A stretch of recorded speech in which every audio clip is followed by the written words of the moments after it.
عناصر کلیدی که توی نقشه سفر مشتری تو هر کدوم از این فازایی که بهتون گفتم 4 تا فاز اساسی داره که هر کسی میتونه تا 8 فازم بره. 4 تا فاز اساسیش این 4 تاه که از آگاهی شروع میشه تا اون توجه و تصمیم گیریه، بعد به خرید و وفاداری میرسه. یه کاستومر اکشن داریم، یه نقاط تماس داریم، یه دونه اینکه مشتری چه احساسی داره نسبت به این قضیه. این عناصر رو من باید برای هر فاز تعریف کنم. یعنی مشخص کنم که مشتری داره چه کاری انجام میده.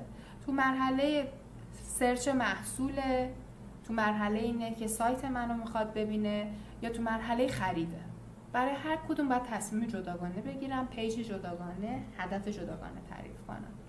از چی داره وارد میشه، تاچ پوینتش کجاست، سایت، اینستاگرام، ایمیل،